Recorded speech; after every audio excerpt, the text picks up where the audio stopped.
अब देश में अगर किसी एक नेता का आत्मविश्वास बहुत चरम पर है तो वो महाराष्ट्र के नागपुर से राजनीति करने वाले स्वयं सेवक संघ के एक अनुभवी लेकिन अनुशासन में रहने वाले नेता देवेंद्र फडणवीस हैं। तो देवा भाऊ तो और ज्यादा परिपक्व दिख रहे हैं, कमांड में दिख रहे हैं। मैंने एक कभी शेर पढ़ा था, समंदर जिसे देना हो उसे कतरा नहीं देता, खुदा कभी अपने चहेते को दुनिया नहीं देता। क्या बात।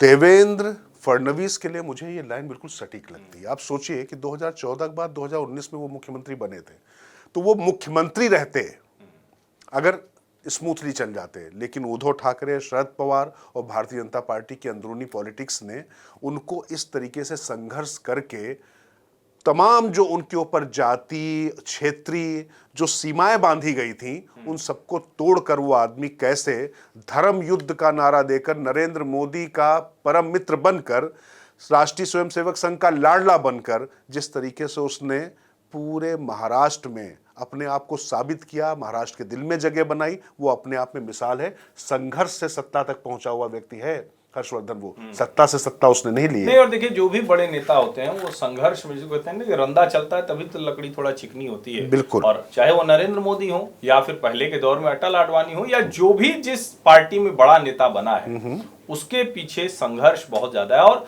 जो नेता लुढ़कते चले गए वो संघर्ष नहीं किए, इसीलिए उनको मुश्किल है। तो मुझे लगता है कि देवेंद्र फडणवीस अब तो विधानसभा का सत्र भी शुरू हो गया है, सब शपथ ले चुके हैं, तो मंत्रिमंडल आ जाए अगले। मुझे लगता है कि जब हम लोग अगली बार बात करेंगे तो मंत्रिमंडल की तस्वीर आ जाएगी या मंत्रिमंडल भी शायद तब तक हो जाए। हाँ, लेकिन एक बात और समझ लीजिए, देवेंद्र फडणवीस के रूप में अभी तक क्या था कि भारतीय जनता पार्टी के पास मुख्यमंत्रियों के तौर पर जो सबसे बड़ा नाम होता था योगी आदित्यनाथ, जो कि उत्तर प्रदेश जैसे राज्य से आते थे। छोटा राज्य था असम, लेकिन हिमंतो विश्व शर्मा का भी आप नाम लेते थे।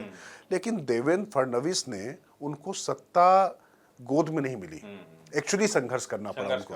और महाराष्ट्र में आप सोचिए कि शरद पवार और उद्धव ठाकरे, शरद पवार जो चाणक्य कहे जाते थे उनका धनानंद बना दिया उसने।